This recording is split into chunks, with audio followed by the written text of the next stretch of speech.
और एक बात मैं आपको बता दूं, जैसे सारे राष्ट्रवादी अंत में किसको वोट करते हैं? जोर से बोलिए जरा। बीजेपी को। किसको करते हैं? हम लोग यही मानते हैं ना कि संघ से सारे जुड़े हुए संगठन किसको वोट करते हैं, लेकिन हम एक जगह भूल जाते हैं कि संघ से भी बड़ा एक संगठन है, उसका नाम है तबलीगी जमात। हम पीएफआई के बारे में जानते हैं, पीएफआई को सुना, देवबंद सुना, जमीयत सुना, पर्सनल लॉ बोर्ड सुना। अरे ये पत्ते और टहनियां हैं, ये पत्ते टहनियां हैं। उसका मुख्य पेड़ है तबलीगी जमात, जिसकी स्थापना संघ के काउंटर में ही 1926 में हुई थी। 1925 में संघ बना था, 1926 में तबलीगी जमात बना था। संघ का मुख्यालय नागपुर है, तबलीगी जमात का मुख्यालय दिल्ली में निजामुद्दीन है। संघ का लक्ष्य पूरी दुनिया को हिंदू बनाना नहीं है, लेकिन तबलीगी जमात का लक्ष्य पूरी दुनिया को 150 देशों में काम करता है। और आपको यह जान के आश्चर्य होगा, भारत में संघ को बैन किया लेकिन तबलीगी जमात को बैन। अरब देशों ने संघ को बैन नहीं किया, लेकिन अरब देशों ने तबलीगी जमात को बैन किया।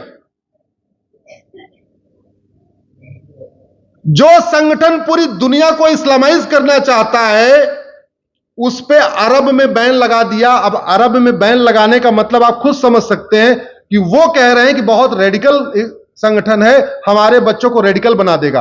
और हमने उसका मुख्यालय भारत की राजधानी में बना रखा है। और हम क्या करते हैं, जब कुछ भी कराऊं, छापा मारेंगे किस पे? पीएफआई पे छापा मारेंगे, इस पे छापा मारेंगे, उस पे। मतलब कुल मिला के हम कभी पत्ती तोड़ते हैं, कभी टहनी तोड़ते हैं, कभी टहनी को हिलाते हैं। पेड़ क्या है? और क्यों नहीं इस पे चर्चा हुई? ध्यान ही नहीं दिया, सोचा ही नहीं। जैसे संघ के 50 संगठन है अपने, विद्यार्थी परिषद, अधिवक्ता परिषद, भारतीय मजदूर संघ, ऐसे है ना। उसके 100 संगठन है, उसके 100 संगठन है और 150 देशों में काम करता है। एक बार जरा तबलीगी जमात में गूगल करके पढ़िएगा, आपको समझ में आएगा। तो हमने जो पूरी दुनिया को इस्लामाइज करना चाहता है, उसका मुख्यालय हमने अपने देश में अलाउ किया हुआ है। तो अगर अलाउ किया है तो फिर नतीजा तो हमें भुगतना पड़ेगा। हमने किया क्या? भागने में भी तो अलाउ किया था, रात को 12 बजे एनएसए गए थे। घुसपैठ। आप ये बताइए, कई बार मेरे वीडियो आता है, जागो हिंदू जागो, ऐसे आता है। देखो घुसपैठिए पाए गए। हिंदू जाग के क्या करेगा? घुसपैठियों को मारेगा?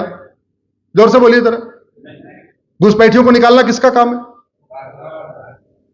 जागो हिंदू जागो, चंगाई सभा हो रही है, चंगाई सभा रोकने किसका काम है? जोर से बोलिए जरा। जागो हिंदू जागो, यहां देखो सड़क के किनारे अवैध निर्माण हो रहा है, किसका काम है ये? मतलब हम सब चीज के लिए दोष किसको दे रहे हैं? और बड़ी बात यह है, 23 करोड़ वोट मिला है तब भी हिंदुओं को दोष दे रहे हैं। अरे 23 करोड़ तो मिला भैया, उस 23 करोड़ में से 23,000 भी कन्वर्टेड हिंदुओं का वोट नहीं है। 23 करोड़ का 23 करोड़ वोट हिंदुओं का है। ये जो सरकार बनी है हिंदुओं के वोट से बनी है, विधायक जी हिंदुओं के वोट से जीत के आए हुए। कोई गलतफहमी नहीं रखना चाहिए। तो फिर हर बात के लिए हिंदुओं क्यों दोष देते रहते हो? हाँ, हिंदू थोड़ा निराश है, हिंदू थोड़ा उसकी आशाएं, ये बड़ी स्वाभाविक सी बात है।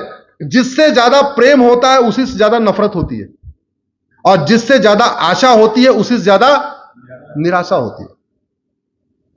कुछ लोग निराश हैं, जो चाह रहे थे घुसपैठियों के खिलाफ कठोर कानून बने, वो थोड़े निराश हैं।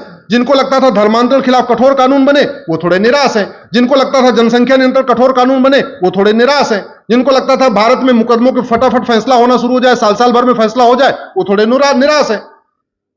जिनको लगता था भ्रष्टाचार के खिलाफ कठोर कानून बने, नहीं बना, तो वो निराश है। जिनको लगता था अलगाववादियों को सीधे फांसी पर टांगा जाए, नहीं टांगे गए, तो वो थोड़े निराश है। आप इसको समझिए। फिर भी 23 करोड़ जो वोट मिला है वो किसका वोट है? निराशा के बावजूद भी, निराशा के बावजूद भी। इसलिए हिंदुओं को ज्यादा टॉर्चर करना मत करिए। 23 करोड़ वोट मिला है, धन्यवाद करिए और यह सीखिए वो निराश क्यों है, उसकी आशाएं क्यों हैं। हम ऐसे लोगों की आशा फुलफिल करना चाहते हैं जो कभी वोट नहीं देंगे। दिया था ना रामपुर में, एक वार्ड में 3200 वोट पड़ी थी, 2300 वोट, जहां 700 मकान दिए थे, 7 मकान भी नहीं मिले। मैं प्रयाग का रहने वाला हूं, एक राष्ट्रीय स्तर के नेता हैं, हमारा उनका विधानसभा एक ही है, नाम नहीं लेना चाहूंगा मैं। उनके गांव में 12 वोट मिली है, 1200 वोट है, और बीजेपी को वोट मिली 2। राष्ट्रीय स्तर के नेता, पूर्व मंत्री, और वोट कितनी मिली? मैंने पता किया 2 कौन थे, बोले भैया भाभी ने तो दे दिया लेकिन भतीजों ने भी नहीं दिया। अरे भैया, हमें उन कहते नहीं। और ये राष्ट्र, देखिए, बात केवल हिंदू और कन्वर्टेड हिंदू की नहीं है, भारत की संस्कृति की है। हमारी संस्कृति मिटती चली गई। अलग बात है कि अगर आप कविता पाठ कराओगे और 20-50 हजार रुपए दोगे तो आके लोग बोलेंगे कुछ बात है कि हस्ती मिटती नहीं हमारी। कुछ कवि ऐसा बोल सकते हैं, बोलते भी है ना, मीठा झूठ परोसते रहते हैं, कुछ बात है कि हस्ती मिटती नहीं। अरे भैया, दुर्योधन का ननिहाल गंधार देखते देखते कंधार हो गया, अफगानिस्तान बन गया। राजा भरत का ननिहाल कैकेयी, जहां से माता कैकेयी आई थी, वो पाकिस्तान बन गया।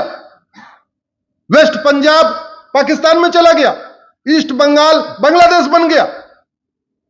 भारत के 9 राज्यों से खत्म हो गए, 800 जिलों में से 200 जिलों में खत्म हो गए, 6000 तहसीलों में से 1500 तहसीलों में खत्म हो गए। भारत के बॉर्डर पे 300 तहसीलें हैं, 300 की 300 तहसीलों से खत्म हो गए। लेकिन जैसे 1 लाख रुपए मिल जाएगा, ये पारस जैन जी कविता पाठ कराते रहते हैं इंदौर में, तो जैसे इनके कविता पाठ 1 लाख रुपए देते हैं, वो आके बोलते हैं कुछ बात है कि हस्ती मिटती नहीं हमारी। मीठा झूठ परोस के चले जाते हैं इनके कवि आके। हस्ती मिट चुकी है, पूरी दुनिया से मिट चुकी है, गलतफहमी मत रहिए। भारत में 28 राज्य हैं, 8 केंद्र शासित प्रदेश हैं, टोटल हो गए 36 में से 9 राज्यों में यानी 25% राज्यों में हस्ती मिट चुकी है। 800 जिले हैं, 200 जिलों में हस्ती मिट चुकी है, यानी 25% जिलों में हस्ती मिट चुकी है। 6000 तहसील में से 1500 तहसील में हस्ती मिट चुकी है, यानी 25% तहसीलों से हस्ती मिट चुकी है।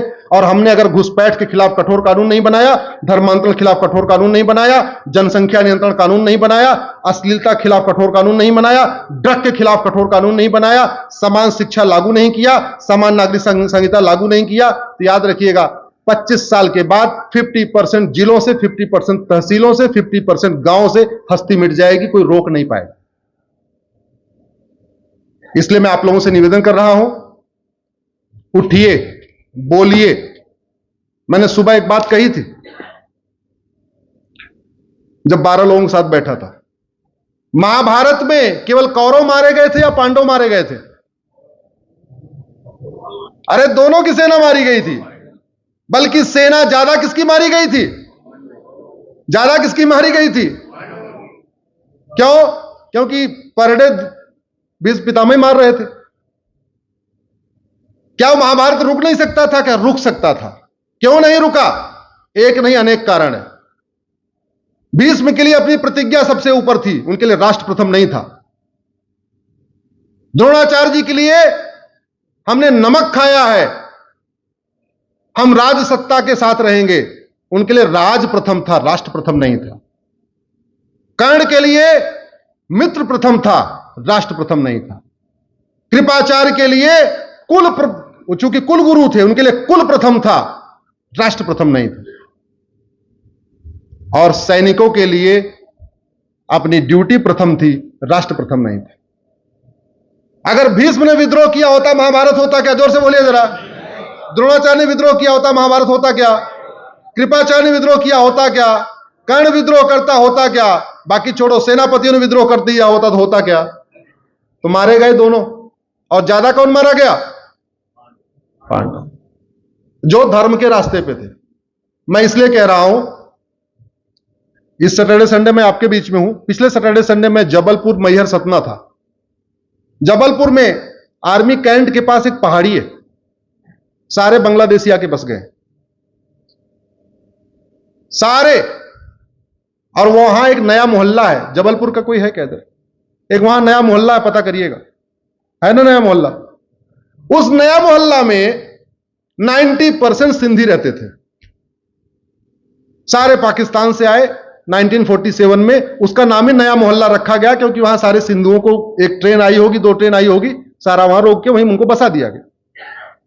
और उस नया मोहल्ला के 90% सिंधी पलायन कर चुके हैं। तो 2047 में पलायन किए सिंध से, और 1947 में पलायन किए सिंध से, और 2017 में पलायन किए जबलपुर के नया मोहल्ला से।